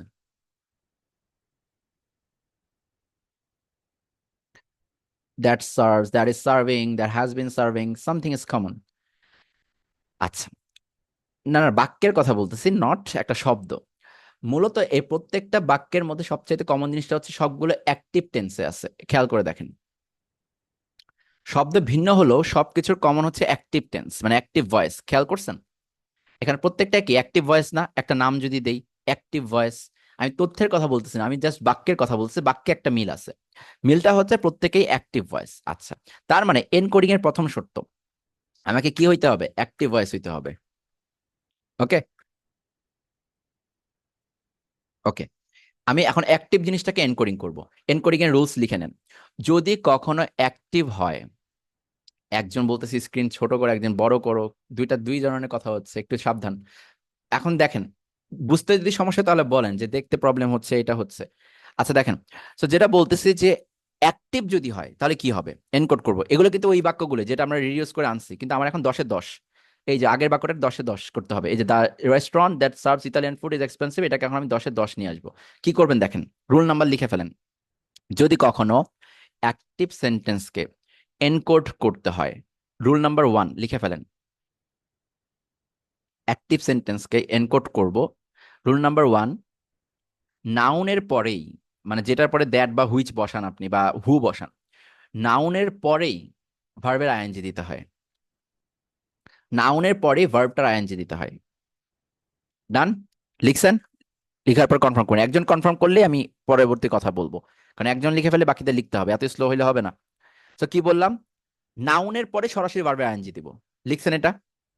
তাহলে অ্যাক্টিভ এনকোডিং করতে গেলে নাউনের পরে আইএনজি দিব। আর দ্বিতীয় আরেকটা রুলস লিখেন, ওটা আচ্ছা রুলস লেখা দরকার ব্র্যাকেট দেন। 1 নাম্বার যেটা লিখছেন ওটা ব্র্যাকেট দেন। ব্র্যাকেটে লিখেন আরপি টু বি ভার্ব বাদ হবে। আরপি আর টু বি ভার্ব বাদ হবে। এটাকে নর্মালি বলা হয় যে আরপি আর হচ্ছে টু বি। টু বি মানে হচ্ছে টু বি ভার্ব। এই আরপি টু বি বাদ হয়, এটা হচ্ছে ছন্দ। আরপি টু বি বাদ, আরপি টু বি বাদ, আরপি টু বি বাদ, একদম বাদ, আরপি টু বি বাদ। এটা হচ্ছে একটা ছন্দ। এটা লিখছেন ব্র্যাকেটে? লেখা শেষ হলে আমাকে বলেন। দেখেন কত সুন্দর করে আপনাকে এটা সলভ করে দেয়। বললাম না, এটা অনেক হাই স্ট্যান্ডার্ডের একটা সেন্টেন্স, যেটা সবাই লিখে না। নিউজ পেপারে লিখা দেখলেও কেউ কোনো এক্সপ্লেনেশন দিতে পারে না, আজকের পর আপনি দিতে পারবেন। কঠিন একটা জিনিস, বাট যদি শিখে ফেলেন অনেকের থেকে আগে এগিয়ে থাকবেন। আচ্ছা, আরপি টু বি বাদ। আরপি মানে কি জানেন? Relative pronoun. আরপি মানে হচ্ছে ওই যে তিনটা শব্দ শিখাইছি, কি কি? হু, হুইচ, দ্যাট, এই তিনটা হচ্ছে রিলেটিভ প্রোনাউন। ওইটা হচ্ছে আরপি। টু বি কোনটা? Am, is, are, was, were, will be, has been, had been, এগুলো সব হচ্ছে to be verb. Okay, auxiliary ভার্বের কনসেপ্ট যদি থাকে তাহলে এটা পারবেন। এগুলো গ্রামাটিক্যাল কনসেপ্ট, এগুলো থাকা উচিত আপনার। So to be verb done. তাহলে রিলেটিভ প্রোনাউন আর টু বি ভার্ব বাদ যাবে। চলেন এই কাজটা এখন করব। The restaurant that serves Italian food. এখানে দেখেন তো, প্রথম রুলটা কি বলছে, কে বলতে পারবে? নাউনের পরে যে ভার্বটা আসবে সেটার সাথে আইএনজি যোগ করে দিতে হবে। আর কি বাদ দিতে হবে? আরপি বাদ দিতে হবে আর টু বি বাদ দিতে হবে। আরপি এখানে কোনটা বলেন তো? দ্যাট। তাহলে কি করবে? দ্যাটটাকে সুন্দর করে লাথি মেরে একদম ঠান বাদ, বাদ দিলাম। এখন কি টু বি ভার্ব আছে এখানে? আপনার কি মনে হয়? না, টু বি ভার্বটা নাই, তাহলে আমার বাদ দেওয়া দরকার নেই, আগেই ভয় পেয়ে চলে গেছে। তাহলে এখন বাকি আছে আমার ভার্বটা। কি বলছিলাম? নাউনের পরেই ভার্বটা। তাহলে দেখেন নাউনের পরেই ভার্বটা চলে আসছে অটোমেটিক, এবং এটার সাথে কি যোগ করে দিতে হবে? আইএনজি। এইবার দেখেন বাক্যটা 10-এ 10 হয়েছে। কি? The restaurant serving Italian food is expensive. এরকম বাক্য এখন দেখেন মনে পড়বে, ও হ্যাঁ, এরকম বাক্য তো আমি দেখছি অনেক জায়গায়, বাট কখনো এটা জানতাম না যেটা কিভাবে আসছে। So the restaurant serving Italian food is expensive. এবার বুঝছেন, এটা বলতেই আপনার মনে হবে যে এক্সট্রাঅর্ডিনারি ভাবে বলছেন। এটাকে বলা 10-এ 10 সেন্টেন্স। ওকে, সো দেখেন না, পরেরটা দেখি। পরেরটা কি? The restaurant that is serving Italian food is expensive. এখানে কি বাদ দিব বলেন তো? আরপি, আরপি মানে কোনটা? দ্যাট, বাদ দিয়ে দিলাম। To be verb, to be verb এখানে কোনটা আছে? ইজ, বাদ দিয়ে দিলাম। ডান, আরপি টু বি বাদ। ভার্বের সাথে আইএনজি যোগ করতে বলছি, অলরেডি তো যোগ হয়ে আছে, আমার কি আর যোগ করতে হবে? সার্ভিং গিং আবার আইএনজি যোগ করবেন? নো নিড, অলরেডি যোগ করা আছে। ডান, তাহলে এটাও আমার এটা হয়ে গেল, the restaurant serving Italian food is expensive. Done. পরেরটা দেখেন তো, the restaurant that has been serving Italian food is expensive, একই কাজ করতে হবে, দ্যাটটা বাদ দিতে হবে বিকজ এটা আরপি। হ্যাজ বিন এটা টু বি ভার্ব, হ্যাজ এর পর বিন যোগ করলে টু বি ভার্ব হয়ে যায়, তাহলে হ্যাজ বিন এর এটাও বাদ দিতে হবে, আরপি টু বি বাদ দিলাম, অলরেডি আইএনজি যোগ করা আছে, আমি আর যোগ করলাম না। বুঝতেছেন? একটু একটু বুঝেন। আচ্ছা, এইবার পরেরটা দেখেন, দ্য রেস্টুরেন্ট দ্যাট সার্ভড, যেটা ইতালিয়ান ফুড সার্ভ করেছিল, এখানে আরপিটা বাদ দেন। এখানে কি টু বি ভার্ব আছে? টু বি ভার্ব নাই, তাহলে আমার কষ্ট করে আর টু বি ভার্ব বাদ দিতে হবে না। সার্ভ যেটা আছে এটার সাথে আইএনজি যোগ করে সার্ভিং দিতে হবে। ডান, এটাও আমি সার্ভিং দিলাম। The restaurant that will serve, the restaurant that will serve Italian food is expensive, এখানে রুল নাম্বার ওয়ানটা ইউজ করবেন। আমি কি বলছি? এখানে রুল নাম্বার ওয়ানটা ইউজ করবেন, বাট প্রবলেমটা হচ্ছে এই উইলতে উইল বি কনসিডার করে নিতে হবে, উইল বি কনসিডার করে নিতে হবে, না হলে রুল নাম্বার ওয়ানটা শুধু ইউজ করতে হবে। ওয়ানটা কি? শুধুমাত্র সরাসরি কি করতে হবে, এখানে বাদ দিয়ে দিবেন দ্য রেস্টুরেন্ট, তারপর ভার্বটা কি, ভার্বের সাথে আইএনজি যোগ করা, the restaurant serving Italian food is expensive. Normally এটাকে লিখাই হবে এরকম, the restaurant that will be, এটা হচ্ছে ফিউচার কন্টিনিউয়াস একটা term, that will be serving Italian food is expensive, but এই দ্যাটটাকে বাদ দিতে হবে, আর টু বি ভার্ব হিসেবে কি বাদ দিতে হবে? উইল বিটাকে বাদ দিতে হবে, তাহলে এটা সার্ভিং হয়ে যাবে। আচ্ছা, এখন যদি আমি আপনাকে প্রশ্ন করি, আমার যারা স্পোকেন ইংলিশ ক্লাসে আছেন তারা জানেন, তারা না পারলে খবর আছে, উইল আর উইল বির মধ্যে পার্থক্য কি? আমি যে জায়গায় উইল দিতে পারি সে জায়গায় উইল বিও দিতে পারি, পার্থক্য কি? আমি কিন্তু উইল দিছিলাম, উইল কি টু বি ভার্ব? মনে রাখবেন, উইল কিন্তু টু বি ভার্ব না, উইল হচ্ছে মডাল, কিন্তু আমি এটাকে টু বি ভার্ব কল্পনা করতে পারছি বিকজ আমি উইল বি তে চিন্তা করছি। যারা স্পোকেন ইংলিশ করছেন তারা জানেন আমার কাছে, এখানে যদি এরকম কেউ থাকেন, উইল বি হচ্ছে আপনার, কেন কেন আমি উইল বি চিন্তা করলাম, উইল আর উইল বির পার্থক্য কি? মডাল আর টু বি ভার্ব না, এটা স্পোকেন ইংলিশ স্টুডেন্টদের শেখা উচিত না। স্টুডেন্ট স্পোকেন ইংলিশে এরা জানে উইল বিটা হচ্ছে নির্দিষ্ট করে বেশি, মানে কল্পনায় বাস্তবতা নিয়ে যায়। যেমন আমি যদি বলি আই উইল স্ল্যাপ ইউ, তার মানে আপনি বললেন যে ও আমাকে ইফতেখার ধ্রুব ভাই মনে হয় থাপ্পড় মারবে। কিন্তু আমি যদি বলি আই উইল বি স্ল্যাপিং ইউ, তখন মনে রাখবেন আপনার গালে এখনই ব্যথা লাগাটা শুরু শুরু হবে। আমি কল্পনা করতে বলতেছি যে একটু চিন্তা করে দেখলাম আমি থাপ্পড়টা মারছি, ভবিষ্যতের কথা বলছি, কিন্তু কল্পনাটা এখন করেন, রিয়েলাইজেশনটা এখন আনুন, তখন উইল বি। এই কথাটা মনে থাকবে অলওয়েজ। এইভাবে কখনো গ্রামার শেখেন না দেখি প্রবলেম, ব্যবহার কখন করবেন এটাই জানেন না। বুঝতে পারছেন? ব্যবহার কখন করবেন এটাই জানেন না। আচ্ছা, আবার অ্যাডভোকেট সাকিব সিকদার বলছে স্যার একটু কথা, আপনার কাছে গ্রামার শেখা যাবে বা কোনো গ্রামার কোর্স ব্যাচ আছে কিনা? না, আমার গ্রামারে কোনো ব্যাচ নেই। আমি গ্রামার নর্মালি এইভাবে শেখাই না, কারণ গ্রামার একটা লং টার্ম প্রসেস, ঠিক আছে? গ্রামারে আপনি জানেনই আমি এইভাবে কিভাবে শেখাচ্ছি, এটা আপনার আইডিয়া আছে, রাইট? কখনোই আপনি জানেন না। সো এই ডিপ লেভেলে আমার পড়ানোর জন্য খুব ইচ্ছা, সো যে কারণে আমি খুব টাইম দিয়ে পড়াই, যার কারণে আমার গ্রামারটা কখনো আমি আলাদাভাবে করাই না। গ্রামার আমার রেকর্ডেড কোর্স থাকে, সো রেকর্ড করে থাকে, কারণ গ্রামার আপনি একবার দেখলে কখনোই বুঝতে পারবেন না। আমি আজকে একটা গ্রামারের ক্লাস করাবো, 2 দিন পর ভুলে যাবেন, 2 দিন পর আবার বলবেন যে স্যার গ্রামার কোর্সটা ওই টপিকটা আবার একটু বুঝাই দেন।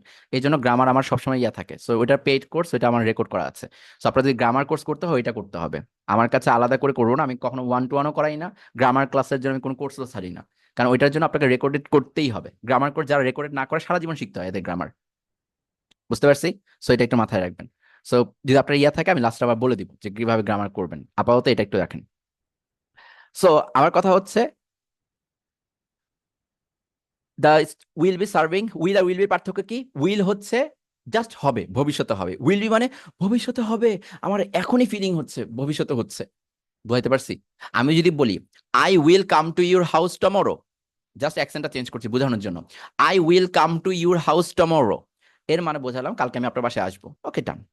আমি বললাম I will be coming to your house tomorrow, I will be coming to your house tomorrow, তখন আপনার কি ফিল হবে জানেন? এ ধ্রুব স্যার আসতেছে, আমার কি হবে, দরজা খুলে কি ফিল করব, উনি কত এক্সাইটেড হবে। এই যে ফিলিংসটা আপনি নিচ্ছেন, এটা উইল বি বলার কারণে, আপনি চান এরকম ফিলিংস হোক। জিনিসটাকে বোঝাতে পারছি? আচ্ছা, এই দুইটা জিনিস বুঝছি, এই জন্য আমি উইল বি কাউন্ট করতে পারতেছি। এবার ডান। এবার একটা জিনিস খেয়াল করে দেখেন, সবগুলো বাক্য সেম হয়েছে না? এটা অলরেডি সবাই বুঝে গেছেন, সবগুলো বাক্য কি হয়েছে? একই হয়েছে। দেখেন এখন কি আর কোনো আলাদা টেন্সের কোনো কিছু বোঝা যাচ্ছে? এটা ইন্টারেস্টিং ফ্যাক্ট ঘুরলো না? টেন্স কি আর দরকার আছে এখানে? কি টেন্স বোঝার দরকার আছে? না।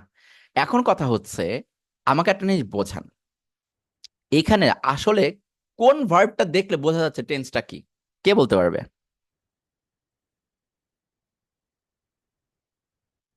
কে বলতে পারবে? এই তো সানজিদ আপু সবার আগে বলছে, চম্পা আপু বলছে। লাস্টে ইজ আছে, এটা খেয়াল করেন।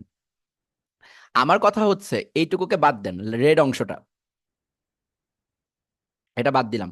The restaurant serving Italian food is expensive. এখন কথা হচ্ছে মেইন সেন্টেন্স রেড অংশ বাদ দিলে কি হচ্ছে বলেন তো? মেইন সেন্টেন্স রেড অংশটা বাদ দিলে কি হচ্ছে? The restaurant is expensive. আমার কথা হচ্ছে দ্য রেস্টুরেন্ট ইজ এক্সপেন্সিভ, আমার বর্তমানে তথ্য এটা। The restaurant is expensive, but extra তথ্যটা কি দিলাম? Serving Italian food. এইটা হচ্ছে আমার এক্সট্রা তথ্যটা। মনে রাখবেন, এনকোডিং এর নিয়ম হচ্ছে এক্সট্রা তথ্যটা জাস্ট উপস্থাপন করা, ওইটা টেন্স বোঝে আপনার লাভ নাই। ওইটা টেন্স কখন বুঝবেন? ওই যে আগে পরে অনেক বাক্য থাকবে বললাম না? আপনারা তো সবসময় একটা বাক্য দিয়ে শেখেন এবং কখনো জানেনই না যে ওই বাক্যটা আসলে বাক্যে মানে কোন প্যারাগ্রাফ ইউজ করব। এই যে the restaurant serving Italian food is expensive, আপনার কি মনে হয় একটা এসে যে আপনি লিখবেন, ওই এসেতে কি সব মিলাই একটা বাক্য থাকবে? আপনি যে একটা প্যারা লিখবেন, ওই প্যারা থেকে একটা বাক্য থাকবে? না, একটা বাক্যের আশেপাশে আরো 10-12টা বাক্য থাকবে। আপনার ওই বাক্যে মনে করেন রেস্টুরেন্ট নিয়ে আমি কথা বললাম, রেস্টুরেন্টের অলরেডি বললাম যে রেস্টুরেন্টে এই কাজ হয় ওই কাজ হয়, রেস্টুরেন্ট এত ভালো ছিল এবং ওই রেস্টুরেন্টের এই কাহিনী ছিল। তো তখন আমি বলবো the restaurant serving Italian food is expensive, বোঝাই দিলেন ওই রেস্টুরেন্টটা ইতালিয়ান ফুডটা সার্ভ করে। সো এখানে টেন্স আলাদা করে বোঝানো লাগবে না, and that is the sense. এবং এটাই ইনকোডিং সেন্সকে নিয়ে আসে। ইনকোডিং এর নিয়ম হচ্ছে, আমার যদি শুধুমাত্র অ্যাক্টিভ ভয়েস হয়ে যায়, অ্যাক্টিভ আমি ধরে ফেলছি হয়ে গেছে, অ্যাক্টিভ ভয়েস যদি হয়ে যায়, তাহলে আমি সরাসরি ওই ভার্বটার সাথে আইএনজি যোগ করে আমি দিয়ে দিব। আমি কি বাক্যের কোনো প্যাটার্ন ভুল লিখছি এখানে? না। আমার আসলে মেইন তথ্যটা হচ্ছে দ্য রেস্টুরেন্ট ইজ এক্সপেন্সিভ, ওইটা আমার মেইন কথা। দ্য রেস্টুরেন্ট ইজ এক্সপেন্সিভ, রেস্টুরেন্টের যে এক্সট্রা তথ্যটা বৈশিষ্ট্যটা সেটা আমি উল্লেখ করছি, কিন্তু অযথা হু ইজ, হুইচ ইজ এই টাইপের শব্দ দিয়ে আমার শব্দ সংখ্যাটা বাড়াই নেই। প্রথমে আমি একটা কথা বলছি, অতিরিক্ত অযথা শব্দ দেওয়ার আপনার কোনো প্রয়োজন নেই। যখন আপনি আপনার লিখার মধ্যে অযথা কোনো শব্দের প্রয়োগ কমাতে পারবেন, আর যে তথ্যটা দেওয়ার সেটা ভালো মতো দিতে পারবেন, তখনই আপনি তখনই আপনি এই রাইটিং এ ভালো একটা মার্কস পাবেন। আমি জিনিসটা বোঝাতে পারছি? এখানে আপনার টেন্স চিন্তা হবে না, টেন্স আগের পরের লাইনগুলোই বলে দিবে আপনার কোন টেন্সে আছে। আপনার মেইন কথা হচ্ছে রেস্টুরেন্ট এক্সপেন্সিভ। এটা টেন্স চেনার জন্য আপনি করেন নাই, এটা আপনি তথ্য জানানোর জন্য করছেন। আপনি যে কি বোঝাতে চাইছেন এটা আমি অলরেডি বুঝে গেছি। না, আগের 2 ক্লাসে কোনো রেকর্ড পাওয়া যাবে না, রেকর্ড দেওয়া নিষেধ, ক্লাস থেকে করতে হবে আপনাকে। ঠিক আছে। সো এই যে the restaurant serving Italian food is expensive, the restaurant serving Italian food is expensive. দেখেন তো, আগে যে কথাগুলো লিখছিলাম ওইখানে কি আপনার তথ্য তো একই ছিল, তাই না? আপনি যদি আগের বাক্যগুলো লিখতাম আপনি এটাই দিতেন যে তথ্যগুলো লিখছি, হ্যাঁ ইতালিয়ান ফুড সার্ভ করা রেস্টুরেন্ট এক্সপেন্সিভ, এছাড়া কোনো তথ্য আছে? নাই। এবার আসেন, এই বাক্যটা কি বুঝতে পারছি? চলেন উপরে এগুলোকে সবগুলো এনকোডিং করি তাহলে আমরা, যেটা আছে একটা নেই।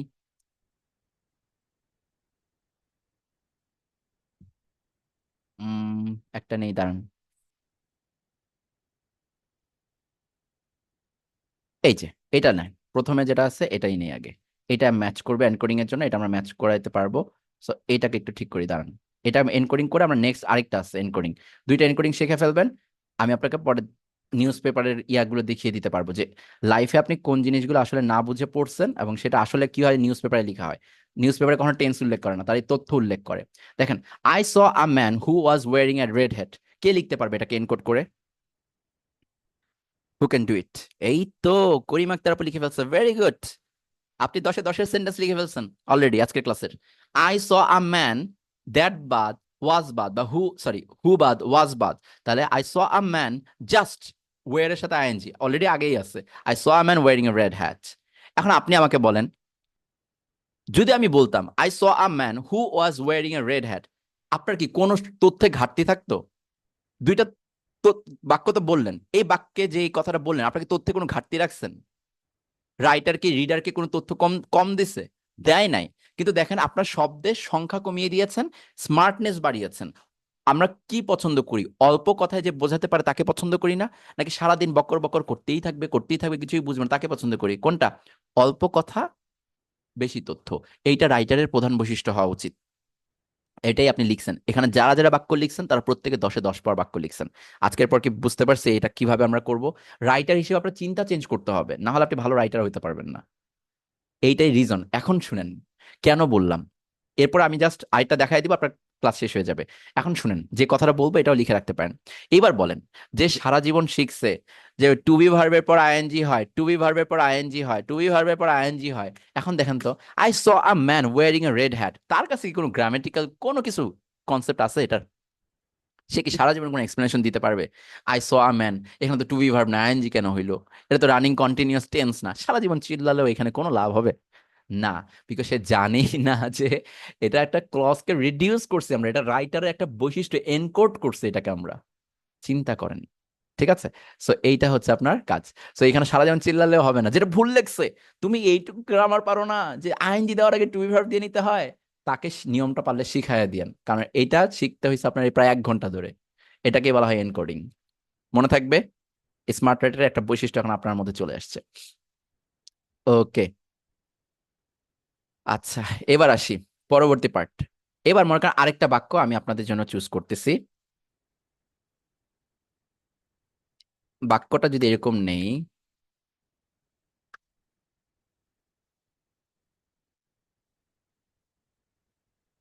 দ্য টিকেট, একটা টিকেট নিলাম, হুইচ ওয়াজ, বা দ্যাট দিতে পারি, আমি হুইচ দিয়ে করাচ্ছি আপাতত, হুইচ ওয়াজ বট টুডে, মানে যেটা কেনা হয়েছিল। The ticket which was bought today, যেটা আজকে কেনা হয়েছিল, the ticket which was bought today is fake. Clear? The ticket which was bought today is fake. এটাকে আর কিভাবে লিখতে পারি আমরা? বিভিন্ন টেন্সে লিখে দেখান এটাকে। The ticket which was bought today is fake, মানে যেটা কেনা হয়েছিল, হুইচ ওয়াজ বট, ঠিক আছে? এরপর আরেকটা লিখলাম, ধরেন দ্য টিকেট হুইচ, এখানে দিতে পারি ইজ বট, যেটা আজকে কেনা হয় সেটা ফেক। আবার কি লিখতে পারি? The ticket which has been bought. দেখেন আপনাকে একটা ট্রিক্স বলে দিব, তারপর এটা আইডেন্টিফাই করতে প্রবলেম হবে না। আমি বলতে পারি কি, the ticket which will be bought, লিখতে পারি না এগুলা? এখন কথা হচ্ছে এগুলোর মধ্যে কমন টার্ম কি, কে বলতে পারবে? সবাই বাইং লিখতেছেন না, দাঁড়ান ধরতেছি আপনাদেরকে। আমার আগে যে বেশি বোঝেন, আমি যে বলছি আগে যেটা বোঝাচ্ছে সেটা বোঝান। দেখেন এটা প্যাসিভে আছে। এখন বলি প্যাসিভ বা অ্যাক্টিভ কিভাবে বুঝবেন। এক কথা বলি, একটু মাথা ঠান্ডা করেন, আমি আপনার জন্য আসি। বাকিরা পারতেছে, আপনি পারতেছেন না, ভয় পাওয়ার দরকার নেই, একটু শুনেন। যদি দেখেন শুরুতে যে আছে, মানে সাবজেক্ট যে, সে কাজটা নিজে নিজে করতেছে, নিজেই করতেছে, তাহলে বুঝবেন সে অ্যাক্টিভ, মানে বাক্যটা অ্যাক্টিভ। আর যদি সে নিজে নিজে না করতে পারে কাজটা, তাহলে প্যাসিভ। সুন্দর কথা। এই টিকেট, টিকেট কি কখনো নিজে নিজেকে কিনতে পারে, নাকি কোনো মানুষ এসে টিকিটটা কিনে? আপনার কি মনে হয়? কোনো মানুষ এসে কিনে না। শেষ, আইডেন্টিফাই করে ফেললেন, এটা একটা প্যাসিভ বাক্য। নিজে যদি ভার্বের কাজটা করে, তাহলে টিকেটটা হচ্ছে অ্যাক্টিভ হইতো, কিন্তু টিকেট তো ভার্বের কাজটা করতে পারবে না, টিকেট তো কিনতে পারবে না নিজে নিজে, তাহলে এটা কি হবে? প্যাসিভ হবে। আচ্ছা, আরেকটা প্যাসিভ, এটা তো বললাম লিখার ক্ষেত্রে প্যাসিভ কিভাবে বুঝবেন, আর বাক্য দেখে প্যাসিভ কিভাবে বুঝবেন এটা শেখাই। একটা টু বি ভার্ব দেখবেন, টু বি ভার্বের পর নর্মাল নিয়ম কি বলতে পারবেন? আইএনজি যোগ করা। কিন্তু টু বি ভার্বের পর এখানে কি আমি আইএনজি যোগ করছি? আপনার কি মনে হয়? না। টু বি ভার্বের পর এখানে ভার্বের 3 নাম্বার ফর্ম হয়েছে। যখনই টু বি ভার্ব আর ভার্বের 3 নাম্বার ফর্ম দেখবেন, চোখ বন্ধ করে প্যাসিভ বুঝে নেবেন। এই দুইটা কথা কি মাথায় ঢুকছে? যারা প্যাসিভ বলতে পারেন নাই, এখন থেকে কি বুঝতে পারছেন? এখন পারবো প্যাসিভ। একটা দেখে প্যাসিভ বোঝা, আর একটা চিন্তা করে প্যাসিভ বোঝা। চিন্তা করব কিভাবে? যাকে আমি শুরুতে রেখছি, সে যদি নিজেই কাজটা করতে পারে, নিজেই যদি কাজটা করে, তাহলে প্যাসিভ, সরি অ্যাক্টিভ। নিজে যদি কাজটা করতে না পারে, প্যাসিভ। আচ্ছা, বাক্যটা একটু দেখি তো। টু বি ভার্ব আছে আর 3 নাম্বার ফর্ম আছে, তাহলে প্যাসিভ। আমার আর কিছু চিন্তা করারই দরকার নাই। এখন বলেন এখানে যতগুলো বাক্য লিখছি এগুলো কি? প্যাসিভ। ওকে, অ্যাক্টিভের সময় এনকোডিং করছেন, এবার প্যাসিভের এনকোডিং এর রুলস লেখেন। প্যাসিভ এনকোডিং করতে গেলে আপনার রুলসটা হবে সব সময় নাউনের পরে আইএনজি না দিয়ে ভার্বের 3 নাম্বার ফর্মটাই দিবেন শুধু। এখন বলেন ভার্বের 3 নাম্বার ফর্ম কি আর দেওয়া লাগবে নতুন করে, নাকি অলরেডি থাকে প্যাসিভে? টু বি ভার্বের পরে অলরেডি থাকে, রাইট? সো আমাকে আর কোনো টেনশন করতে হবে না, আমার থাকেই যেহেতু, শুধু 3 নম্বর ফর্মে ভার্বটা রেখে বাকি সব গায়েব করে দিতে হবে আরপি টু বি। ডান, শেষ, এনকোডিং করা এটাও কমপ্লিট। চলেন এনকোড করে ফেলি। কি বললাম, নাউনের পরে একদম ভার্বে 3 নম্বর ফর্ম। তাহলে এই আরপি টু বি বাদ, হুইচ ওয়াজ বাদ, অলরেডি 3 নম্বর ফর্মে থাকবে। তারপর টিকেট হুইচ ইজ বট, এখানে হুইচ ইজ বাদ, অলরেডি 3 নম্বর ফর্মে থাকবে। The ticket which has been bought, already 3 number ফর্মে থাকবে, হ্যাজ বিন বাদ। তারপরে the ticket which will be bought, এটাও অলরেডি আরপি টু বি বাদ দিয়ে 3টা থাকবে। দেখেন প্রত্যেকটাই same. The ticket bought today is fake, এটাই কি আমার মেইন তথ্য কিনা? বাক্য দেখতে ছোট, ইনফরমেশন কিন্তু দুইটাই দিতে পারছেন। This is 10 out of 10 sentence. Done সবার এনকোডিং করা। নিজের জন্য হাততালি দেন, কারণ এই কাজটা কেউ করতে পারবে না। আজকেই বলেন, এই ক্লাসের আগে আপনি কখনো এইভাবে বাক্যটা লিখতেন? কখনো দিতেন না? The ticket bought today is fake, জীবনও লিখছেন এই বাক্য নিজে থেকে? কখনোই না। আরেকজন লিখতেছে নাইস এন্ড অ্যাট্রাকটিভ, খুব ট্রেন্ড ফলো করতেছে। আচ্ছা, সো এইটা হচ্ছে আপনার কাজ। এবং মনে রাখবেন এইটা আপনার, আচ্ছা শিকদা ভাই, আমি আপনাকে বলতেছি ক্লাস শেষে যে রেকর্ড কোর্স কিভাবে করবেন, একটু দাঁড়ান আমি একটু শেষ করে নিই। ক্লাসের বাইরে প্রশ্ন আমি পরে দিচ্ছি। সো এইটা হচ্ছে আপনার কাজ। এবং মনে রাখবেন এই বাক্যটা 10 আউট অফ 10, 10-এ 10। এবং আপনি আইএলটিএস এ লিখবেন, তারা ইমপ্রেসড হবে যে আপনি শর্ট একটা লেখার মধ্যে 2টা গ্রামার নলেজ অ্যাপ্লাই করছেন। আপনি ক্লজ তৈরি করছেন। দেখেন বাক্যে কিন্তু বোঝা যাবে না, কিন্তু আপনি বলেন এই বাক্যটা কে লিখতে পারবে, এই গ্রামাটিক্যাল নলেজ কার হইতে পারে, এই বাক্যের পেছনে কয়টা গ্রামাটিক্যাল নলেজ আছে, আমি আপনাকে বলি কেন আপনি মার্কসটা বেশি পাবেন। একটু সময় নিয়ে বুঝেন। প্রথম কথা, টিকেট বট লেখার জন্য আপনাকে প্যাসিভ বুঝতে হবে না? তার মানে আপনি কি প্যাসিভ টেন্স পারেন? ডান, একটা grammar sense. 2 number grammar sense, এখানে আপনি পাস্ট টেন্স ইউজ করতে পারছেন। Which was bot, is bought, এগুলো আপনার দেখা দরকার নেই। এখানে আপনি এই যে ইজ দিয়ে প্রেজেন্ট টেন্স ইউজ করতে পারছেন, শেষ। প্রেজেন্ট টেন্সের আপনার একটা নলেজ পাইলেন, 2 নাম্বার নলেজ। আচ্ছা, তারপরে নলেজ, দুইটা আলাদা সেন্টেন্সকে একসাথে করার জন্য রিডিউস অ্যাডজেক্টিভ ইউজ করছেন, 3 নাম্বার নলেজ আপনি অ্যাপ্লাই করছেন। এবার রিডিউস অ্যাডজেক্টিভ ক্লজকে আপনি কি করছেন? রিডিউস অ্যাডজেক্টিভ ক্লজকে আপনি এনকোড করছেন, 4টা নলেজ আপনি অ্যাপ্লাই করছেন। বুঝতে পারছি। এরপরে টোটাল লেখাটা লিখার পর আপনি একটা ফুল স্টপ দিচ্ছেন, 5টা নলেজ আপনি অ্যাপ্লাই করছেন। টিকেটের আগে দা দিচ্ছেন, একটা আর্টিকেলের নলেজ আপনি অ্যাপ্লাই করছেন। টিকেটের পরে আপনি ভার্ব লিখতে পারছেন, এরপরে টুডের পরে আবার একটা ভার্ব দিচ্ছেন, এখানে আপনি ভার্বের নলেজ প্যাটার্ন অ্যাপ্লাই করছেন। টোটাল 8টা থেকে 10টার মতো এরকম করে আপনি সুন্দর করে এই সেন্টেন্সটা ক্রিয়েট করতে পারছেন। একটা 6 বাক্যের সেন্টেন্সে 9টা থেকে 10টা গ্রামার রুলস অ্যাপ্লাই করছেন আপনি। আপনি কি মার্কস বেশি পাবেন, নাকি যে খালি লিখছে the ticket is fake and the ticket was bought yesterday, নাকি কোনটা? কে ভালো মার্কস পাবে? তার বাক্য বড় হইলেই কি সে মার্কস ভালো পাবে? তার 256 ওয়ার্ড হইলেই কি সে ভালো মার্কস পাবে? না। আমরা সৃজনশীলে নাম্বার প্রশ্ন লিখে আসছি, আমরা জানি যে আসলে আবোল তাবোল চাইলে কত কিছু বলা যায়, কিন্তু আসলে যে কনসাইজ সেটাই হচ্ছে আপনার ভালো মার্কস পায়। So ready? আজকের ক্লাস আমরা সবাই বুঝতে পারছি। So this is 10 out of 10 for you. So এই সেন্টেন্সটা লেখার চেষ্টা করবেন। বুঝতে পারছি। এবার আসেন গত ক্লাসের সেন্টেন্সটায় যাই। এই সেন্টেন্সটা আমি ক্রিয়েট করে দেখাবো। দেখেন এই সেন্টেন্সটার মধ্যে এখন আমি কত সুন্দর করে এনকোডিংটা নিয়ে আসি, 10টা আমি আবার বলতে পারবো। ঠিক আছে? আচ্ছা, দাঁড়ান আগে সাকিব শিকদার ভাইয়ের সাথে খারাপ ব্যবহার করে ফেলছি একটু। শিকদার ভাইয়াকে বলি, শিকদার ভাই একটা গ্রামার কোর্স করতে চাচ্ছেন, গ্রামার কোর্সটা, দাঁড়ান আমি বোঝাই, নাহলে বুঝবেন না আপনারা।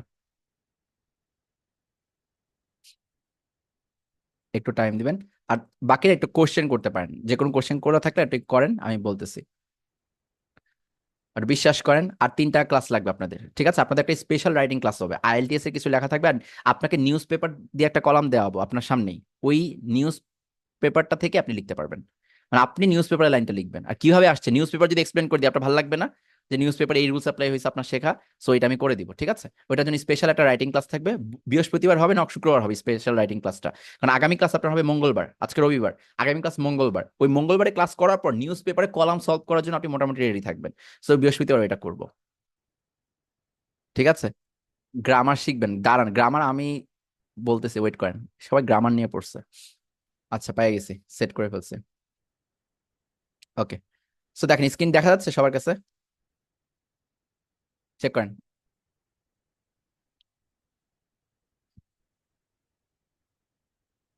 দেখা যাচ্ছে স্ক্রিনটা?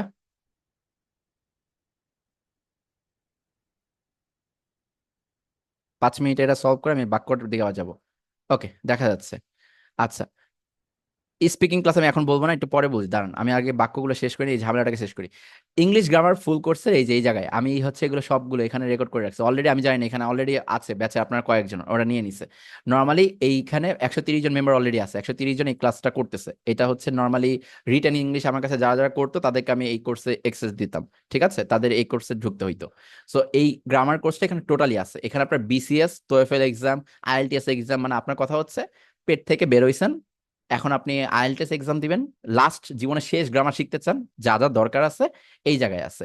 টোটাল আপনার প্রায় 137টার মতো মেবি, হ্যাঁ 137টা। এসো স্কিল শিখিতে ক্লিক করলে এখানে আপনি পেয়ে যাবেন, যেখানে 137টার মতো এখানে প্রায় ক্লাসই আছে। এখানে প্রত্যেকটা এখানে দেওয়া আছে, প্রত্যেকটা টপিক ওয়াইজ দেওয়া আছে।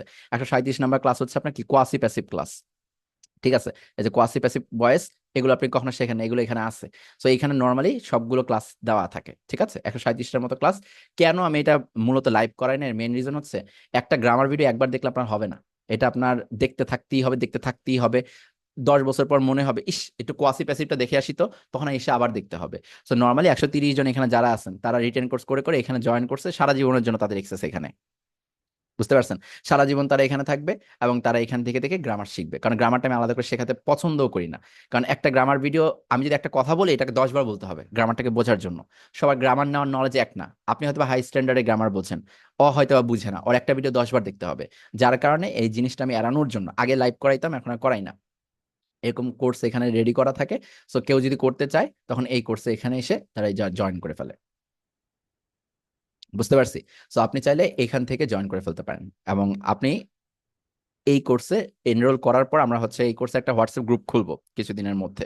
সো হোয়াটসঅ্যাপ গ্রুপে আপনার যদি কোনো ভিডিও নিয়ে প্রবলেম থাকে, আগে আমরা বলতাম কমেন্ট বক্সে বলো, এখানে কমেন্ট বক্সে দেখেন এই যে দিশা আপু আছে, আমি জানি না এখানে দিশা আপু আছে কিনা, দিশা আপু আপনাদের সাথে থাকার কথা। সো দিশা আপু ডান লিখছে, মানে কি এই ক্লাসটা তিনি করে ফেলছেন, তার মানে 121 নম্বর পর্যন্ত তার করা ডান, তার মানে আমাদের স্টুডেন্টরা সেখানে ডান লিখে ফেলে। প্রশ্ন থাকলে কমেন্ট বক্সে করে তারা, বুঝতে পারছি। So this is the way, ঠিক আছে, এটা ডান করতে। এই যে ফি হচ্ছে এটা আমরা আগে কমানো ছিল, এটা আবার বাড়ানো হয়েছে, এখন হচ্ছে 1800 টাকা ফি দেওয়া হয়েছে পার্মানেন্ট এক্সেসের জন্য লাইফে। সো পার্মানেন্ট এক্সেসের জন্য আপনার 1800 টাকা ফি দিতে হবে, নর্মাল ফি হচ্ছে এটা, ঠিক আছে। সো এটা হচ্ছে আপনি ইংলিশ গ্রামারের জন্য। সো ইংলিশ গ্রামার যদি আলাদা করে ফার্স্ট থেকে লাস্ট সব শিখতে চান লাইফে একদম, আর যদি ঝামেলা না চান তখন এটা করতে হবে, ঠিক আছে। শিখতে হবে বলতেছে, আমি স্টুডেন্ট মানুষ, যদি কিছু করে কমাতেন। স্টুডেন্ট মানুষ বলতেছে, দেখেন স্টুডেন্ট মানুষ আমরা বুঝি, আমরাও স্টুডেন্ট মানুষ, আমিও স্টুডেন্ট মানুষ, কিন্তু একটা জিনিসের পেছনে অনেক পরিশ্রম করতে হয়। আপনারা ভালো করে জানেন, ফ্রি হ্যান্ড রাইটিং ক্লাস আমি ফ্রি করাচ্ছি, প্রোনাউন্সিয়েশনে এখানে অনেকেই আছেন, ফ্রি করাইছি, বুঝেন, ফ্রি করাইছি। মানে কি আমার কোনো কিছু ডিমান্ড করি নাই আমি, সো এখানে আর কিছু বলার নাই। রাবির আচ্ছা প্রোনাউন্সিয়েশনে ফেভার করছিলাম। রাবির স্টুডেন্ট, আমি প্রোনাউন্সিয়েশন কোর্সটা করেছিলাম সেখানে ফেভার, হ্যাঁ প্রোনাউন্সিয়েশন কোর্সে রাবির স্টুডেন্টদের ফেভার করছি, এখন এটা কি আপনি হ্যাবিট বানিয়ে নিতে চান?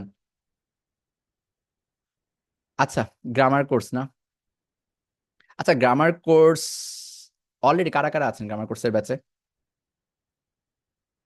এখানে কি গ্রামার কোর্স কেউ জয়েন আছেন আমার কোন রিটেন ইংলিশ ব্যাচের? তাহমিদে একজন আছে, গুড।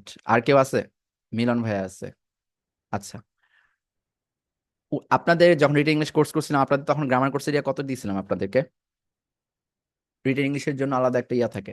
সো গ্রামার কোর্সের একটা আলাদা ফি আমরা তখন ইয়া করেছিলাম, যে একটা ফেভার করার জন্য।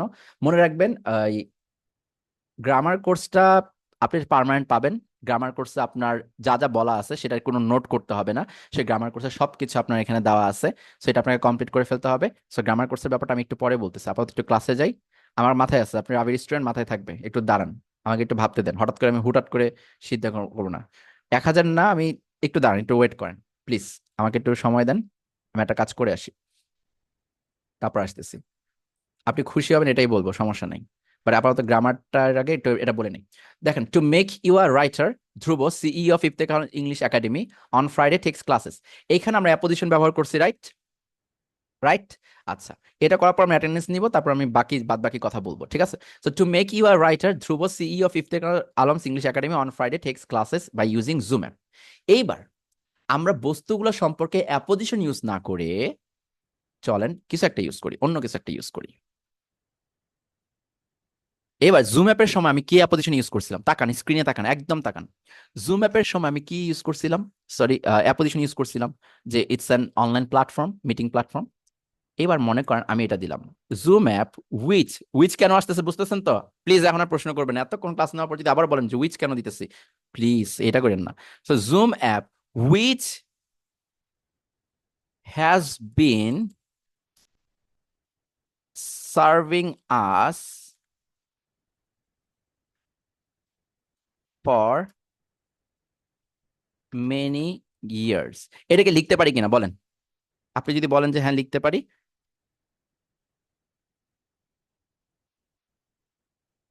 লিখতে পারি কিনা? ও গুড, লিখতে পারি। কেন লিখতে পারি? Zoom app which has been serving many years, আরেকটা কি, আরেকটা কি লেখা যায়? ইজ অ্যান অনলাইন, এখন লেখা যায় না আরেকটা তথ্য, ইজ অ্যান অনলাইন প্ল্যাটফর্ম। এখন দেখেন তো তথ্যটা ঠিক আছে কিনা, এখন অব্দি ঠিক আছে? দুইটা ক্লজ, একটা হচ্ছে জুম অ্যাপ সার্ভ করতে মেনি ইয়ার্স ধরে, আরেকটা কি অনলাইন প্ল্যাটফর্ম। দুইটা তথ্যকে একটা বাক্যে আনছি কিনা, ক্লজ ব্যবহার করছি কিনা আমি? যদি ধরতে পারেন তাহলে আপনি একদম সুপার স্মার্ট হয়ে গেছেন, কংগ্রাচুলেশনস। এই বাক্যগুলো কেউ বুঝে না, আপনি বুঝতেছেন মানে আপনি অনেক বড় একটা কিছু করছেন। এবার আসেন এইটুকুকে একটু চিন্তা করি, এটাকে একটু সবুজ মার্ক করে দেয় আপনার জন্য।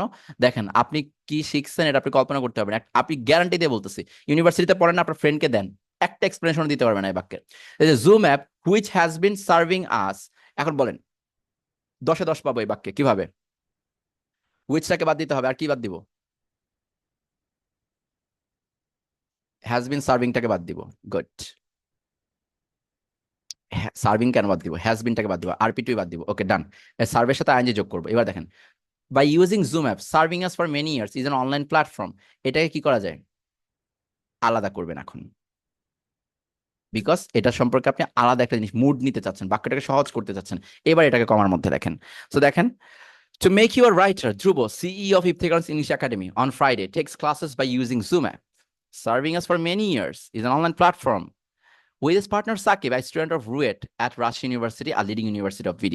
So এইভাবে এইটাকে সুন্দর করে নিয়ে আসতে পারবেন। ধরতে পারছিস সবাই? ডান। সো এইভাবে এইটার মধ্যে এটা ঢোকাতে পারবেন। নট নেসেসারি যে আপনাকে প্রত্যেকটা ঢোকাতে হবে, প্রবেশ করাতে হবে। আমি জাস্ট এটা করিয়েছি আপনাকে বোঝানোর জন্য। আমি হয়তো এত বড় বাক্য এইভাবে লিখবো না, জুম অ্যাপকে জোর করে এত করে ইনফরমেশন দিব না, বাট এটা আমি বোঝালাম, বাক্যে এগুলো অ্যাপ্লাই করতে পারবেন। বুঝতে পারছি? সবাই বুঝছি? সো এইভাবে প্রত্যেকটা বাক্যকে আপনি নিয়ে আসতে পারবেন। কংগ্রাচুলেশনস সবার জন্য, আমি আপনার হাততালি দিচ্ছি যে আপনি এত ধৈর্য ধরে করতেছেন, আপনি জানেন আপনি কি অ্যাচিভ করতেছেন, এটা আপনি নিজে রিয়েলাইজ করতে পারতেছেন ক্লাসের আগে আর পরে আপনার কি ডিফারেন্স হচ্ছে। এটা আমি রিয়েলাইজ করতে পারতেছি বিকজ আপনারা পারফর্ম করতেছেন। এটা দেখে আমার খুব ভালো লাগে, এবং আপনারা কোনো ভুল করতেছেন না পারফর্ম করার সময়। এটা খুব কুইক লার্নার আপনারা, এই জন্য অনেক ধন্যবাদ। এবং এই বাক্যগুলো হঠাৎ করে যখন কেউ দেখবেন, তখন মনে একটু ভালো লাগবে যে না আমার সময়টা কাজে দিছে, আমি আপনার সময় সত্যি নষ্ট করতে আসিনি। আপনাকে আমি একটা কোর্স করানোর জন্য আনছি, ফ্রিতে করাচ্ছি মানে যে আমি ডেডিকেশন কম দিবে সেটা কখনোই না। আমি হয়তো পেইডের চাইতেও বেশি ডেডিকেশন দেওয়ার চেষ্টা করবো, যাতে করে আপনার মনে একটুও কোনো ঘাটতি না থাকে যে না আমি ডেডিকেশন দেই নাই। সম্পূর্ণটা, এখানে পেইড ব্যাচের কয়েকজন স্টুডেন্ট আছে, তারাও জানে যে আমি কোনো কিছু ঘাটতি দিচ্ছি না। So this is for you, only for you. শিখেন, অ্যাপ্লাই করেন, আপনি ভালো করবেন, আপনি আইএলটিএস এ ভালো স্কোর গেইন করবেন, বিসিএস রিটেন আপনি ভালো করবেন, গ্যারান্টি দিলাম আমি, যদি এটা মনোযোগ দিয়ে করতে পারেন। বুঝতে পারছি? ওকে, ডান। আজকে ক্লাসে রেকর্ড চাচ্ছেন? উম আচ্ছা যান,